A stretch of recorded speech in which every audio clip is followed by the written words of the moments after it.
Gracias por esta invitación para participar en una mesa absolutamente de lujo. Estoy acá inhibida. No, es verdad, es cierto, porque es brillantísima, fueron brillantísimas las exposiciones anteriores a la mía, y ya voy pidiéndoles disculpa porque sí, un gran nivel, realmente felicitaciones a la provincia por tener estas mujeres pensando por acá. Y cuando escuchaba justamente a mis compañeras de mesa acá, en realidad fui reescribiendo todo lo que quería decir, porque fui dialogando con ellas. No es que lo puse acá porque el cuaderno este no se me domestica, no consigo mantenerlo. No se queda donde yo lo pongo. ¿Qué va a ser? Entonces fui dialogando con ellas, porque a esta edad y todo hablo mucho del pensar en conversación, que es la forma más hermosa de pensar. Tengo una listita de cosas que no quiero dejar de decir, pero primero voy a hacer un pequeño comentario, ¿no?, sobre lo que Soledad dice, complementar un poco, bueno, el gran libro de Carol Pateman, ¿no?, sobre el contrato sexual, que dice que todo el tiempo hasta el presente permanecen dos formas de normativa, la legal y la de estatus, y nunca jamás hemos conseguido que la normativa legal toque o incida de manera alguna en la historia del estatus. ¿Y cuáles son las dos formas del estatus que conocemos? Y la raza y el género. Primero el género, después la raza. O sea, la ley no las toca. Me acordé mucho de ese texto, que para mí no es seminal, porque como una alumna me dijo una vez, no, seminal no, profesora, es ovárico. Es un texto ovárico, se los tuve que explicar para que entiendan que digo ovárico en ese sentido, que es un texto fundacional para comprender y para pensar por qué el derecho no llega a destino jamás. Aquí hay una persona que ha trabajado junto a personas del derecho en varias circunstancias, pero no he conseguido abandonar mis dudas sobre ese lenguaje del Estado que es el derecho, ¿no? Es difícil. Hay algunos casos maravillosos que nos devuelven la esperanza, pero la mayor parte de los casos, lo que me está haciendo proponer en una cantidad de foros, y ahora lo propongo a mi interlocutor acá, la idea de que es necesario hacer un juicio ético a la justicia, o sea, juzgando la justicia de género en Argentina, y hacer un levantamiento pormenorizado y organizado, un archivo de esos fallos vergonzosos, ¿no?, en que se muestra y que los jueces son personas no habilitadas, muchos de ellos no habilitadas para cumplir con el papel que deberían cumplir. Yo voy a después explicar un poquito eso. Entonces, porque tenemos implantados unos chips. Yo siempre digo que el intelectual, nuestro papel fundamental es la donación de palabras, ¿no? Entonces, en algunos textos míos, y cuando hablo a lo que vos te referiste hoy, yo le llamo nuestros chips implantados, y hablo de una serie de películas como Matrix, como Total Recall, que es la primera de Schwarzenegger, como Blade Runner, que son películas que hablan de eso, de cómo el héroe identifica, que actúa por una memoria que nunca eligió, que es un chip implantado. Entonces, ¿qué es lo más humano de lo humano? Lo más humano de lo humano es identificar chips que han sido implantados en nuestra complexión, ¿no?, cognitiva, racional y afectiva, y sobre los cuales jamás decidimos. Entonces, en este mundo hay diversas morales que pueden ser elencadas, las costumbres obligatorias de una sociedad, puedo hacer una lista de ellas, los derechos, las leyes, o sea que puedo hacer una lista, pero está la ética. Y la ética, en un texto mío que nos circula en Argentina, que circuló en Brasil muchísimo y lo estudian los estudiantes de Derecho, hay dos éticas solamente, dos éticas, nada más. La ética insatisfecha, que es de aquellas y aquellos, de nosotros y nosotras y nosotres y toda la variedad de deseos aquí presentes, que nos preocupamos por los chips que nos hacen actuar y trabajamos para desimplantar algunos. La ética de la insatisfacción, ya Foucault tiene esa expresión de la ética de la insatisfacción, y la ética de los conformes, que simplemente reproducen no es un mandato, como muy bien lo dijiste con otras palabras, es una programación. Seres humanos que solamente reproducen su programación sin ningún grado de insatisfacción o curiosidad. Son dos éticas en el mundo. La aldea más pequeña, de pocas familias, de 4, de 5 casas, están las dos éticas, y en la sociedad más compleja y más numerosa están las dos éticas también. Yo, orgullosamente, mi piel política es la piel política desobediente, que inspecciona los chips e intento porque no es fácil desimplantar esos chips.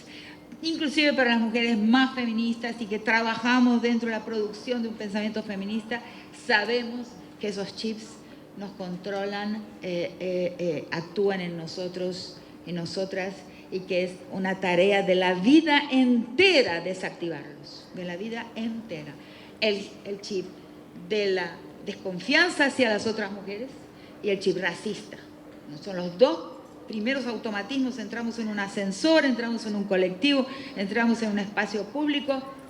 Dos primeras, ¿no?, acciones de nuestros cerebros es identificar quién es mujer y quién es hombre, y ahí cuando encontramos un cuerpo no binario quedamos absolutamente capturados hasta poder entender qué es aquello, aquelle que tenemos adelante, y quién es incluido y quién es excluido o excluida. Y el principal indicador de esa inclusión o exclusión es la raza, la lectura racial de la persona. Eso es automático. No estamos en ningún espacio público hasta que no podamos, hasta que nos abramos camino en esa identificación visceral, ¿no?, y que está, digamos, motivada por esa implantación de chips. En la mayor parte de espacios como este es sencillo porque todas las personas son blancas. Entonces el segundo tema no entra mucho. Y quien no es blanco se ha blanqueado suficientemente como para disimular sus linajes no blancos en la sangre. Entonces facilita. Solo tengo un problema. Si me encuentro con un cuerpo acá indescifrable en el tema de género, ahí es que voy a parar. En la raza estamos todos blanqueados, porque blancos aquí nadie es. Ninguno de nosotros es. Es muy importante hacer. Ni siquiera una persona rubia, de ojos celestes. Nadie de nosotros es blanco cuando llega a París. Nadie. Nadie y nadie. Bien, el segundo tema con el que quiero dialogar es, muy rápidamente, y ahí paso a lo mío también rápidamente, para abrir a la discusión, que es lo más lindo, de Esperanza, ¿no? Claro, con su alusión a mi texto, Patriarcado al borde, al centro, y la lectura de por qué amenazamos las mujeres. Qué gran curiosidad, porque durante el periodo, cuando cae el muro de Berlín, en ese periodo transicional de los años 80, en que del tránsito al desaparecimiento del mundo soviético y del mundo bipolar, que en realidad no desaparece nunca, como he dicho en estos días en mi declaración sobre cómo Argentina ha visto el tema de la situación del proceso boliviano, ¿no? Llevamos la mochila del bipolarismo, del mundo bipolar, de la Guerra Fría todavía, y no nos damos cuenta. Es necesario echarla, tirar a la basura esa mochila. No sirve, es anacrónica, es obsoleta. Pero ahí me desvié para lo que me está ocupando el 3/4 de mi capacidad de mi cerebro en este momento, que es el debate sobre Bolivia. Discúlpenme, es inevitable que sea así. Entonces,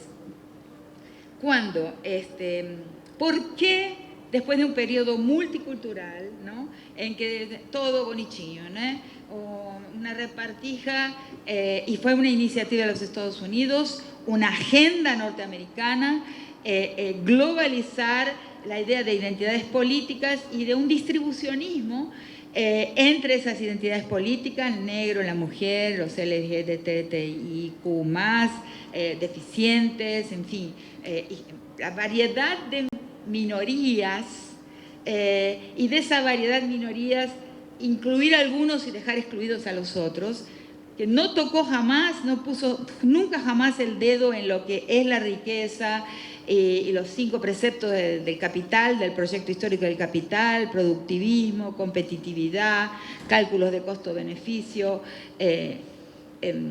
acumulación, concentración. Eso no quedó tocado jamás por el proyecto multicultural.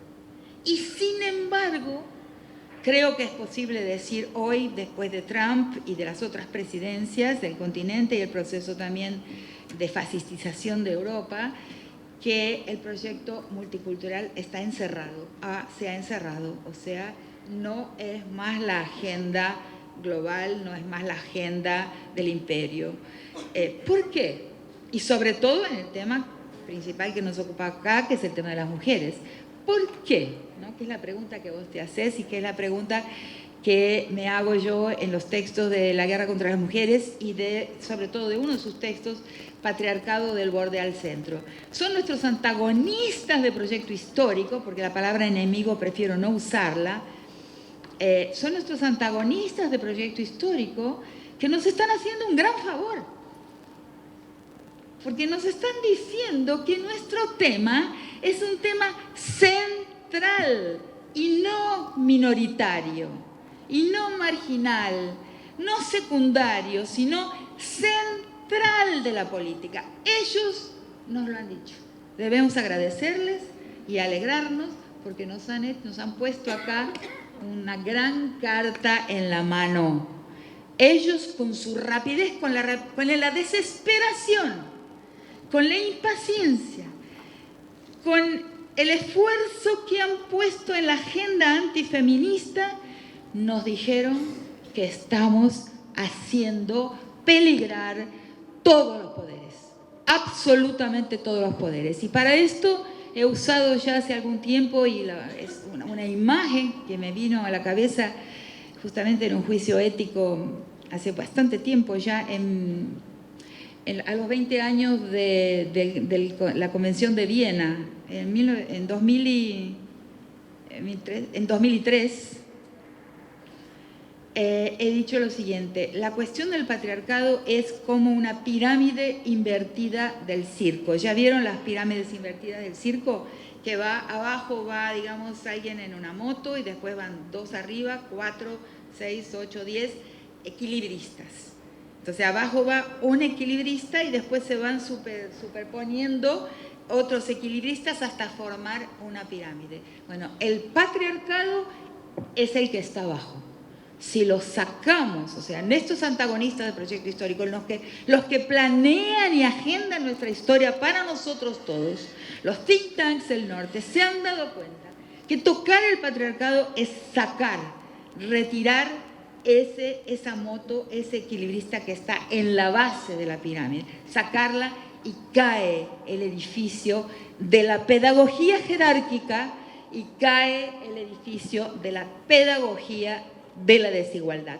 Todas las desigualdades caen. Es una implosión del edificio social como lo conocemos. Por el patriarcado es la forma de opresión más arcaica, más fundacional de la historia. O sea, es muy evidente para mí que nuestros antagónicos que planean y capturan nuestra historia para nosotros se han dado cuenta de eso, y por eso se han dado cuenta de que multiculturalismo no. Cuidado con el movimiento feminista, va a cambiar todo el orden social. El movimiento feminista y sus políticas y sus acciones no son para las mujeres. Y esa es una gran crítica que tengo a algunas feministas, a algunos sectores del movimiento feminista que piensan que se trata de hombres y mujeres y de los beneficios para nosotras. No, nuestra lucha es para toda la sociedad, para todas las personas y para todo el orden social. Es muy importante darse cuenta de eso y no aceptar la guetificación, la reducción al gueto de nuestras batallas. No es por nosotras, es por todos, por ustedes, o también por los hombres que sufren bárbaramente el mandato de masculinidad, que sufren bárbaramente la imposibilidad de ser felices, porque tienen que construir una masculinidad que es un fardo difícil también.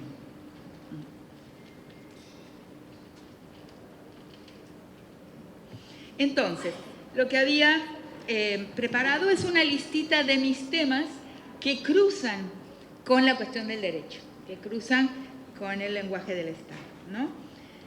Y eso es lo que voy a exponerles aquí rápidamente, como esa lista. En primer lugar, el tema de las sociedades nuestras, que son sociedades transicionales, ¿no? Las sociedades transicionales, que son característicamente las sociedades latinoamericanas, son sociedades más violentas del mundo en términos de género. Nosotros tenemos el problema de sociedades violentísimas en las relaciones de género y muy feminicidas. ¿Por qué? Porque los hombres en nuestras sociedades, porque nuestras sociedades son sociedades en proceso de criollización. No hablamos mucho de raza, es un error en nuestro país, la raza no está nombrada, pero yo sé que existe. Y nuestras sociedades son sociedades donde toda América Latina y Argentina también transitamos, ¿no?, de estructuras que son comunales, sin ser puramente comunales, pero que son vinculares, que son, transitamos en la dirección del individualismo y de la modernización. Son sociedades en permanente estado de modernización. En este permanente estado de modernización, de abandono de los vínculos y del camino hacia un mundo de individuos solos, competitivos, en ese proceso, la posición masculina es la posición del criollo, ¿no? Es una posición de extraordinaria inseguridad. Yo llamo esa posición una posición bisagra. ¿Qué quiere decir? Ese sujeto criollo o en transición al acriollamiento, ¿no?, y hablo de todos los espacios de la República, ¿no?, cuando mira al hombre, al alemán, ¿no?, cuando mira al blanco, es no blanco. Y cuando mira a su negro al interior, ahí se transforma en blanco. Eso le llamo posición bisagra de los hombres de todos los niveles de nuestras sociedades. Es una posición extraordinariamente insegura en lo racial y en lo sexual, que hace que ese hombre sea disminuido frente al norte, frente a Europa, y reconstruya, restaure su masculinidad mediante violencia ante su gente, ante su familia, ante sus mujeres y ante sus hijos e hijas. Eso es lo primero que quería decirles aquí, que tiene que ver con esa permanente transición al norte, al cual nunca llegamos y jamás llegaremos, porque no somos eso. No somos eso. Ahí lo que se requiere es un buen espejo, lo que llamo en un texto escrito a cuatro manos con una amiga mía, del espejo de la reina mala. El espejito de la reina mala es un instrumento femenino en los cuentos que es mala, pero tiene un buen espejo, ¿sí?, que le va a decir lo que está mal, y lo que es feo y lo que es malo. Es imprescindible transformar en ese utensilio en un utensilio. Bueno, y ahora no muevas mucho la cabeza. Bueno, pero es que yo soy así, muy vehemente. Bueno, así agarro las dos hojas, estas dos. Esta libreta es, perdón, de nada, me lo siento mucho. Bueno, entonces esa es las sociedades nuestras, y necesitamos que esa sociedad tenga un espejo, tenga espejo. Es fundamental, aunque duela. Y que los hombres de esta sociedad también aprendan a utilizar el espejo de la reina mala. Ahora, ¿sí? Bueno. El segundo tema del que quería hablar y que cruza muy fuertemente la cuestión del derecho es lo que he llamado el error zaffaroniano. El error zaffaroniano, no tengo tanto tiempo, es que nos lleva, y creo que este autor también lo ha llevado, a pesar de sus extraordinarias contribuciones al hablar de clase y raza, son unas contribuciones importantísimas, y he enseñado a Zaffaroni en mis cursos durante mucho tiempo, pero cuando va a pensar en los crímenes contra nosotras las mujeres, no puede dejar de verlos como un crimen menor. Y esto es una categoría mía, un crimen menor. ¿Por qué? Porque es un crimen en su perspectiva y en la perspectiva también del sentido común. Y aquí nuestro gran juez va a coincidir completamente con el sentido común. Es un crimen de la intimidad. Y al ser un crimen de la intimidad no puede ser un crimen plenamente político. Lo retira de su publicidad, eso es la influencia de Foucault en su pensamiento, ¿no? Porque es también un elemento, infelizmente, del gran pensador francés, esa idea de que lo íntimo no debe ser mirado con el ojo panóptico, o sea, que debe permanecer allí. Y entonces, la cuestión nuestra es entender que el patriarcado no es un orden moral, ni siquiera un orden religioso, sino que es un orden plenamente político. Y que ese orden político se reviste, se disfraza de orden moral y de orden religioso.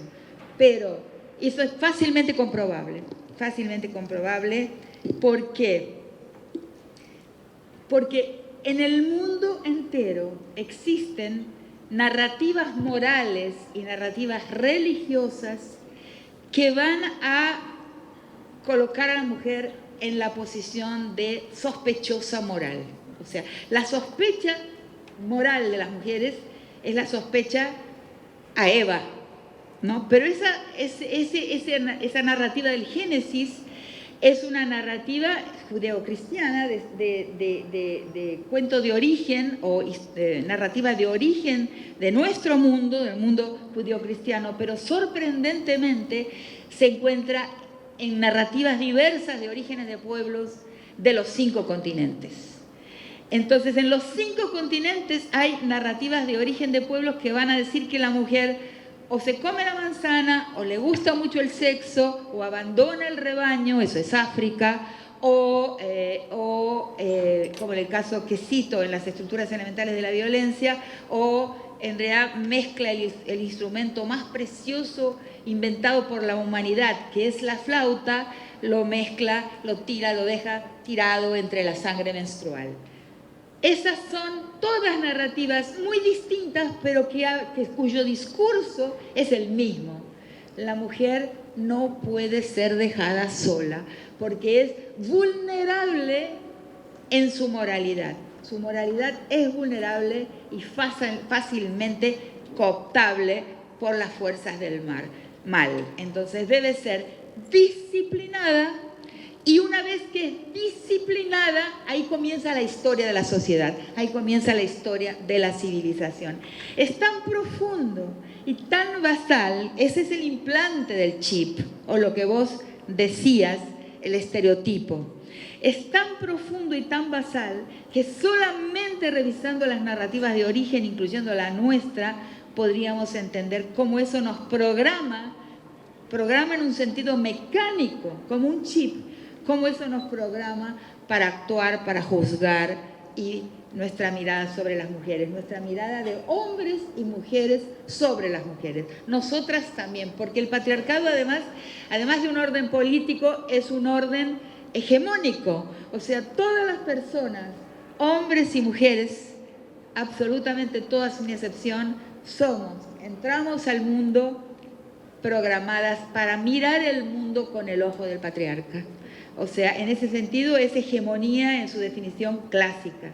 Todos y todas aprendemos a mirar el mundo con el ojo del patriarcado.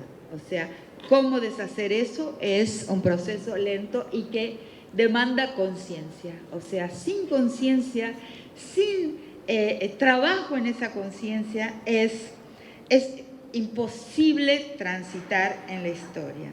Entonces, el hecho de que el patriarcado sea un orden político que empuja a las mujeres al mundo de la intimidad y de la moralidad y empuja a los hombres en la dirección de la posición política y del trabajo político, hace que todos los crímenes contra nosotras sean vistos como crímenes no políticos, sino morales e íntimos, o sea, de la condición privada.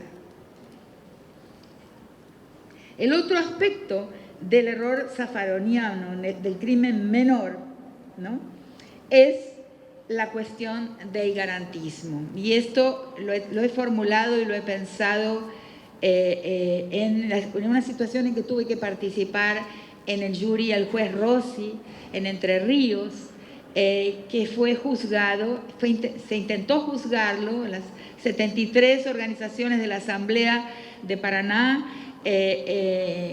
intentaron juzgarlo porque él colocó en la calle a Wagner, que fue el asesino de Micaela.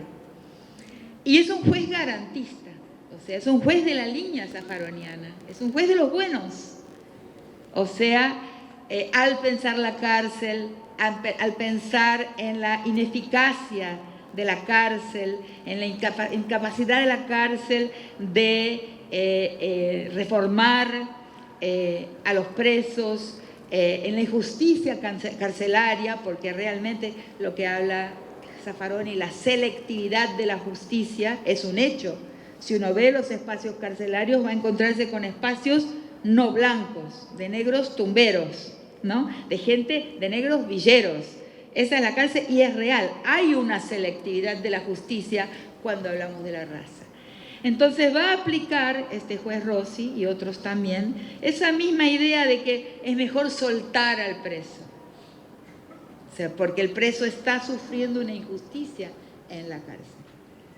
Solamente que el error garantista es el siguiente: por detrás del garantismo hay necesariamente una idea de acción afirmativa, un precepto de acción afirmativa. La justicia va a tener que corregir el error de la injusticia histórica en términos de raza y de clase. La justicia va a ser una justicia ecualizadora, o sea, va a percibir una escena de poder que es la escena que va a derivar, va a causar la selectividad de la justicia y va a intentar modificar esa escena de poder mediante la acción de jueces influenciados por el pensamiento garantista. Pues por detrás hay necesariamente, aunque no está dicho, un precepto de acción afirmativa, es decir, un precepto de discriminación positiva. Solo que en el caso de género, la discriminación actúa en sentido contrario, porque la escena de poder se transforma. En el caso de los crímenes contra la propiedad y crímenes contra la persona, pero asociados a la relación de poder injusta en la sociedad, el acusado y el sentenciado, el condenado, es en general alguien que está en desventaja en el orden social, ¿no?, por raza y clase. O sea, es el que está en la posición de despoder, de no poder. En el caso de género, lo que el garantismo no consiguió identificar es que la escena se invierte, porque el acusado, el procesado y el sentenciado es el que en la escena del crimen está en la posición de poder. Y por lo tanto es necesario un garantismo, pero es necesario un garantismo para la víctima, o sea, al revés, al contrario de lo que el garantismo convencional nos enseñó a pensar. Eso es algo que es muy importante hablando para personas que actúan en el campo del derecho.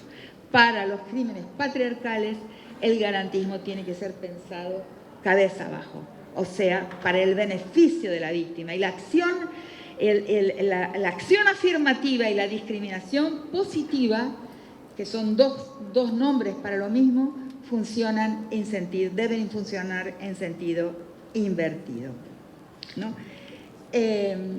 Entonces, ¿qué esperamos de la justicia? ¿Qué es la justicia, ¿no? ¿Cuál es el papel de un juez? ¿Cuál es el papel de un juez que importa? ¿Es la cárcel como destino final del hacer justicia? ¿O es el papel pedagógico de un juez? En mi humilde comprensión, el juez es un pedagogo. O sea, su sentencia tienen necesariamente que tener un papel pedagógico, enseñarle a la sociedad, pasar el mensaje a la sociedad de lo que se puede y lo que no se puede hacer, y también pasarle el mensaje a la sociedad de que debe ser una sociedad más igual. O sea, la cuestión de la ecualización de la sociedad, del ataque a las relaciones de poder que damnifican, que hacen imposible la felicidad de todos, no solamente de los sin poder, es un papel de la justicia. Si la justicia no alcanza, si el derecho no alcanza ese papel, esa eficacia pedagógica, la justicia en realidad no tiene su papel transformador de la sociedad, que es el papel que le esperamos tener. Nosotros, ¿qué esperamos de hacer justicia? Que la sociedad cambie. El juez es un pedagogo, alguien que está enseñando, y es muy importante que se dé cuenta de eso. Luego, bueno, sí. Ahí pasa en mi secuencia de temas. Rápidamente quiero hablar del fuero íntimo y el fuero público, ¿no? O sea, que siempre es necesario tener en cuenta que el fuero público a veces puede y debe actuar en contra de nuestro fuero íntimo. Y eso se ha visto, no tengo tiempo de contarlo, pero por eso los procesos plebiscitarios muchas veces no funcionan bien, porque en el proceso plebiscitario todo el mundo es anónimo, o sea, es un voto escondido. En realidad, por eso también la justicia comunal es más interesante que la justicia de Estado, porque la justicia comunal es eminentemente deliberativa y existe entre nosotros. O sea, la gente conversa y habla de lo que está pensando.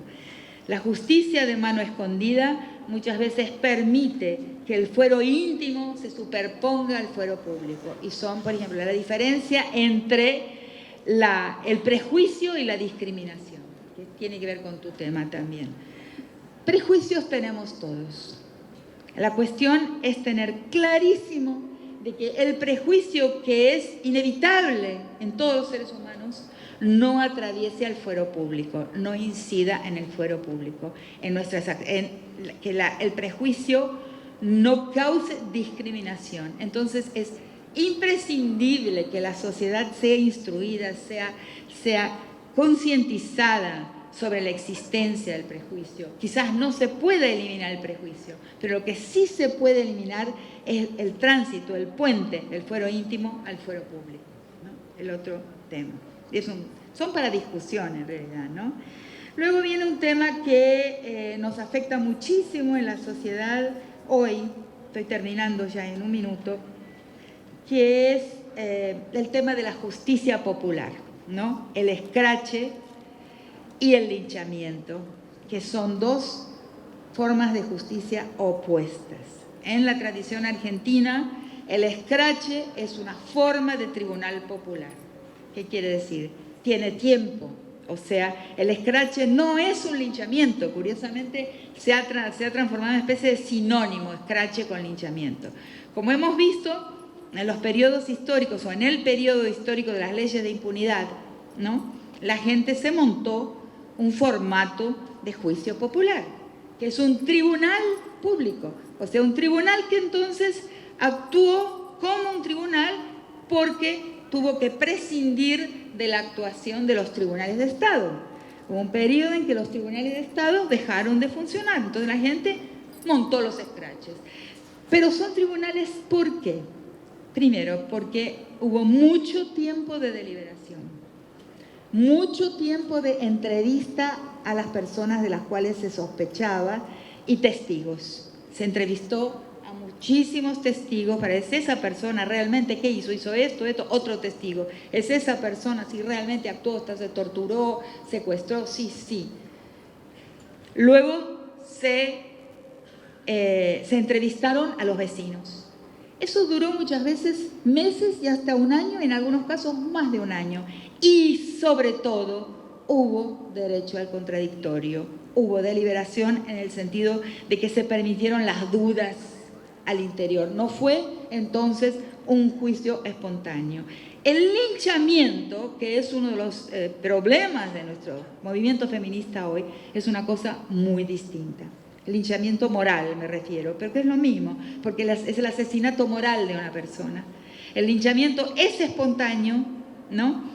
Y no permite el contradictorio al interior, que es indispensable, y no hay tiempo, no hay la deliberación. Entonces, la mayor parte de las veces acertamos, porque sabemos que la sociedad es desigual, y porque sabemos que los hombres abusan de las mujeres, y porque sabemos que los hombres están trabajando arduamente para retener su parcela de poder.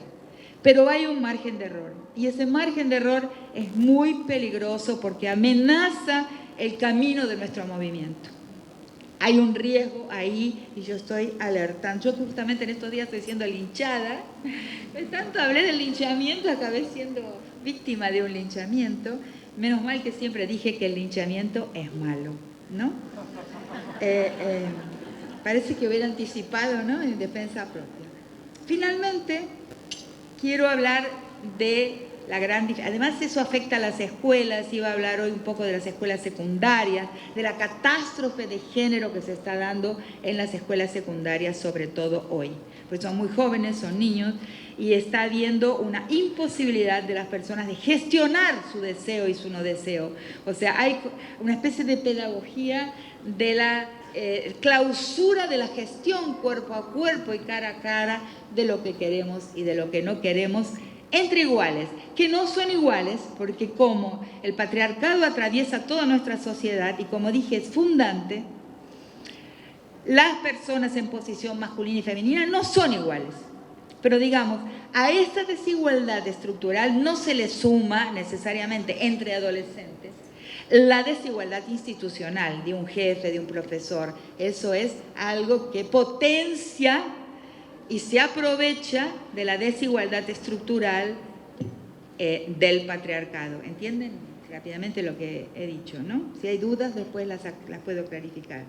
Entonces, quiero decir, para terminar, que tenemos que tener muy claro que el Me Too norteamericano no es el ni una menos nuestro. Son dos consignas y dos movimientos, ambos dos importantes, pero que funcionan en sociedades que no tienen ni una historia colonial, ni una historia republicana equivalente ni parecida. Son dos sociedades totalmente diferentes, donde la relación Estado-sociedad es diferente, donde el uso de la ley es diferente, y el Me Too es un discurso individualista. Yo también, papá Estado, yo también. Es una persona, yo, que le habla al Estado. En una sociedad que ha percibido como adecuado vivir con un abogado adentro de la almohada, en el baño, en la cocina, dentro de su ropa interior. Nosotras y nosotros no somos ese tipo de sociedad. Nosotras somos una sociedad vincular. En nuestro medio, inclusive urbano, en las grandes urbes, todavía la vincularidad y la comunalidad, la cocina funciona, ¿no? Ahí nos encontramos, conversamos, de calzón quitado, como decimos, ¿no? Deliberamos. Algo de esa cocina doméstica del mundo comunal, deliberativo, todavía funciona y todavía permanece. Entonces, el ni una menos se refiere a ese nosotros y nosotras. Y a esa sociedad que no quiere que ninguna de nosotras faltemos. Nosotras no queremos que ninguna de nosotras faltemos. No es Estado, yo también. Es nuestro interlocutor, es un nosotros y una nosotras. Y habla de que tenemos que darnos cuenta de que la entrega de la gestión de nuestro deseo y de nuestro no deseo no debe ser entregada al Estado en primer lugar, sino que tiene que ser gestionada entre nosotros. Debemos traer y devolver al seno de la sociedad, porque se perdió, porque existía y se perdió. En mi adolescencia, yo soy muy grande, ya voy a tener pronto 70 años, en mi adolescencia nosotras y nosotros dormíamos una chica, un muchacho, una chica, un muchacho en campamentos, un campamento atrás del otro desde los 13 hasta los 19 años y jamás a nadie se le ocurrió pensar que alguien podía poner la mano y si alguien la ponía, déjame tranquila, se acabó. Es necesario recuperar el arbitrio sobre nuestras propias vidas y no perderlo para un Estado que al final, en nuestro caso, nos acaba traicionando casi siempre.